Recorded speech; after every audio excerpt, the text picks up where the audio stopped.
Hello আমার প্রিয় বন্ধুরা, কেমন আছো তোমরা সবাই? Welcome back to my channel. আমার চ্যানেলে তোমাদের সবাইকে অনেক অনেক ভালোবাসা জানিয়ে ভিডিওটা শুরু করছি। তো বন্ধুরা, আমি চলে এসেছি রথের মেলায়।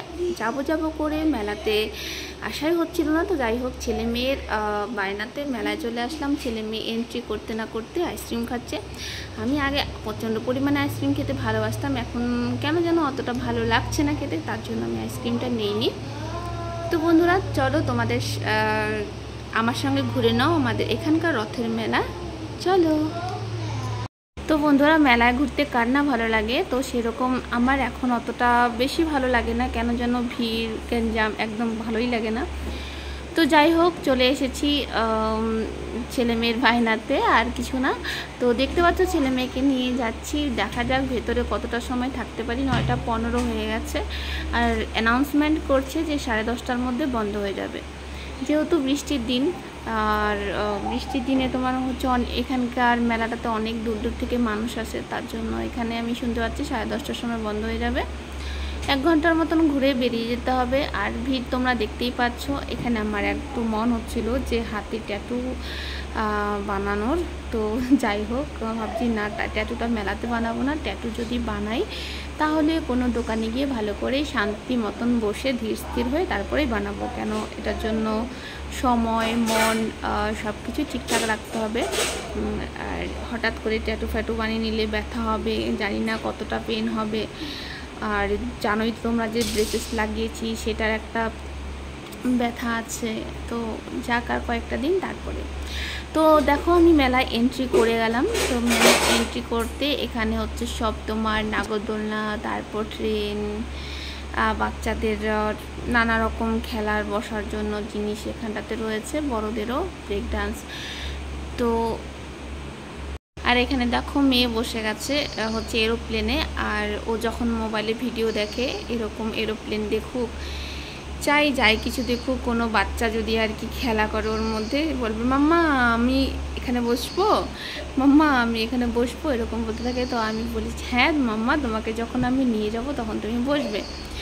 সেই যেরকম কিছু খাবার হলেও মোবাইলে যদি দেখে, এখনকার বাচ্চারা তো জানোই মোবাইল পাগল, আর ও তো মোবাইল ছাড়া একদমই ভাত খায় না। তো মোবাইলে এগুলো দেখবে আর বলবে আমি এখানে বসবো সেখানে বসবো, এরকম বলতে থাকে। তো যাই হোক এরোপ্লেনে বসেছে, অনেকটা সময়ই ঘুরেছে, দাঁড়িয়ে থাকতে একটা আর ভালো লাগছিল না। তারপর আমি ওকে নামিয়ে চলে গেলাম অন্যদিকে। তো এই দিকটাতে আসলাম। আর মেলাতে আসলে কাপ তারপরে প্লেট, জলের গ্লাস, কাচের গ্লাস আমার খুবই ভালো লাগে। মেলাতে যতবারই যাই আমি, মনে করো 1 বছর পর যদি কোনো মেলাতে যাই কিংবা 6 মাস পর আমি কাপ নেবই। তো এখানে দেখো আমি 6টা কাপ নিয়েছি। কাপগুলো দেখতে খুবই ভালো লাগছিল, বেশি দাম ছিল না, 20 টাকা পিস ছিল, পার পিস 20 টাকা। তো এখানে যা কিছুই আছে সব কিছু হচ্ছে 20 টাকা করে। তো ওই যে আমি যে ব্ল্যাক কালারের কাপগুলো দেখছি এগুলো সব 20 টাকা। প্লেটগুলো বেশি একটা ভালো ছিল না এখানকার প্লেটগুলো, তো আমি এখান থেকে শুধু কাপ নিয়েছি। আর দেখো কাপগুলো দেখতে লাগছে না, এখানে সোনার মতন ছোটো ছোটো গোল গোল করে রাখা রয়েছে, খুবই ভালো লাগছিল। তো আমি এই কাপটা নিয়েছি, দেখো কত সুন্দর না কাপটা, দারুণ। আমি কাপে অতটা চা খাই না, অ্যাকচুয়ালি আমি চা খাই না, ঠান্ডার দিনে তাও একটু চা খাওয়া হয়, কিন্তু গরমের দিনে অতটা চা খাওয়া হয় না, তবুও আমি কাপ নিয়েছি। আর চলে আসছি এবার প্লেটের দোকানে। তো এগুলো হচ্ছে ফাইবারের প্লেট, টিকে যায় অনেক দিনই, কালারটা একটু ডিসচেঞ্জ হয়ে যায় কিছুদিন ইউজ করার পরে, 1 বছর 6 মাস ইউজ করার পরে কালারটা একটু চেঞ্জ হয়ে যায়, যে লাইটটা থাকে সেই লাইটটা থাকে না, কিন্তু অনেক দিন টেকে, ভাঙে না প্লেটগুলো। আর এই জলের বোতলটা এটাও 40 টাকা বলছে, ভাবছিলাম নেব, আবার হচ্ছে না, জলের বোতল দোকান থেকে নিলে মনে হয় বেশি ভালো হবে। তো প্লেটের দোকান থেকে সেরে চলে আসলাম ফুলের দোকানে। তো এই ফুলটা দেখো কত সুন্দর, টবের মধ্যে রাখলে পরে বেশ ভালোই লাগছে। তো উনি 10 টাকাও কম করছিল না, তার জন্য মানে আমার রাগ হয়েছে। আমি ফুলটা নিয়ে একটা ফটো উঠছিলাম, এই দেখো আমি ফটোটা উঠছি, তো বলছে আগে কিনে নাও তারপরে ফটো উঠো। তো সেই জন্য আমার রাগ হয়েছে, সেই জন্য আমি ফুলটা নেইনি, না হলে আমি নিতাম। যদি উনি টাকা নাও কম না করতো তাহলে আমি তাও নিতাম, কিন্তু আমি ফুলটা জাস্ট দেখতে দেখতে হাতে নিয়ে একটা ছবি উঠছিলাম, বলছে আগে কিনে নাও তারপরে ফটো উঠো, সেই জন্য আমি রাগ করে রেখে দিয়েছি আর নেই। এটা কেমন কথা হলো যে আগে কিনে নাও তারপরে ফটো উঠো। তো যাই হোক এখান থেকে দেখো আমি ডাইনিং টেবিলের উপরে রাখার জন্য ছোট্ট একটা ফুলের টব নিয়েছি, এই যে এইগুলো সে তোমার চেরি গাছের মতন। এগুলো একটা নিয়েছি, ব্যাস আর কিছু নিইনি। আর এখানে একটা ইয়েলো কালারের ফুল রয়েছে, বেশ দেখতে ভালো, ওটাও পছন্দ হয়েছিল, কিন্তু অত দাম দিয়ে মেলার থেকে জিনিস কেনার থেকে বাজার থেকে কিনে নেওয়াই ভালো, আমার যেটা মনে হয়। আর আমরা মেয়েরা এখন আমাদের আর কি কাজ বলো, মেলাতে গেলে চাই যেখানে যাই ঘর সাজানোর জিনিস নিয়ে আমরা ব্যস্ত হয়ে পড়ি। আর এখানে দরদাম করছিলাম, এটা 50 টাকা বলেছিল, বললাম 40 টাকা দেবো, কিছুতেই মানছে না, তো যাই হোক 50 টাকা দিয়ে নিয়েছি। আর ফুল মেয়েদের এতটাই পছন্দ, সবারই পছন্দ ফুল দেখতে, কার না ভালো লাগে। তো আমার মনে হলো যে এটা একটা নিয়ে নেই, এত দাম দিয়ে মেলার থেকে জিনিস নেওয়ার থেকে না নেওয়াই বেটার। তো যাই হোক এখানে চলে আসলাম, ছেলে বলছে খাবে, তো এখানে মেলার মধ্যে এখানে যে দোকান বসছিল, এখানে আমার তো একদম খেতে ইচ্ছে করছে না। সেদিনকে আমি দাঁতে ব্রেসেস লাগিয়েছিলাম নিচের দিকটা, তো সেদিনকে বহুত ব্যথা ছিল, পেন ছিল। ছেলে আমাকে ঘুম থেকে উঠিয়ে তারপরে মেলাতে নিয়ে এসছে, তো শুধু ছেলেকে বললাম তুই খা। তো আমি ছেলের সঙ্গে বসে অল্প একটু খেয়েছিলাম মোগলাই পরোটা, মোটামুটি বেশ ভালোই ছিল, অতটা খারাপ বলবো না। আর আরেকদিন কোথাও যেন খেয়েছিলাম, একদম বাজে ছিল।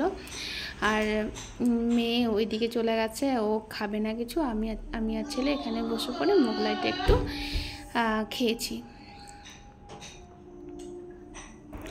আর মেলাতে এত সাউন্ড হচ্ছিল, এত সাউন্ডের জন্য আমি সব সাউন্ড মিউট করতে হয়েছে, প্রচণ্ড পরিমাণে মানে গ্যাঞ্জাম, মোবাইলের মধ্যে সাউন্ডটা শুনছি না, কানে লাগছে প্রচণ্ড। আর সেই জন্যই সাউন্ডটা মিউট করে দেওয়া। আর তোমরা তো জানো যে কপিরাইট হয়ে যায়, তার জন্য। আর আমার মোবাইলে একদম চার্জ ছিল না, আমার মোবাইলে চার্জ ছিল না কত 10%-এর মতন চার্জ ছিল। 10% চার্জে আমি যতটুকু আর কি ভিডিও করতে পেরেছি। তাই আমি তো জানতাম না যে মেলাতে আসবো, তো আমি মোবাইল টোবাইল রেখে ঘুমাচ্ছিলাম। ছেলে ছিল ওই বাড়িতে, মানে আমার শাশুড়ির মায়ের ওখানটাতে, ওরা এসে পড়ে বলছিল চলো মেলায় চলো, কান্নাকাটি শুরু করছিল, তাই আমি বেরিয়ে গেছি। আর মাম্মা কিছু খায়নি, তো এই কটন ক্যান্ডিটা খেয়েছে। তোমাদের আমার এই মেলার ব্লগটা কেমন লাগলো অবশ্যই তোমরা কমেন্টে জানাবে। ভালো লেগে থাকলে লাইক, শেয়ার অ্যান্ড সাবস্ক্রাইব করে দিও, পাশে থেকো। তোমাদেরকেও জানাই অনেক অনেক ভালোবাসা। তোমাদের ভালোবাসা আমার খুবই দরকার। তোমরা যদি আমাকে ভালো না বাসো তাহলে আমি কি করে ব্লগ ভিডিও দেবো বলো? তোমাদের সাপোর্ট আর ভালোবাসা আমাকে মোটিভেট করে, এগিয়ে নিয়ে যেতে সাহায্য করে। তো প্লিজ তোমরা আমাকে সাপোর্ট করো, অনেক অনেক ভালোবাসা দাও, আমার ছোট্ট সোনাকেও অনেক অনেক ভালোবাসা দাও। তো যারা যারা শেষ পর্যন্ত ভিডিওটা দেখলে অবশ্যই কমেন্ট করবে যে আমার মেয়ে কী খেয়েছে। তো চলো আজকের মতন টাটা।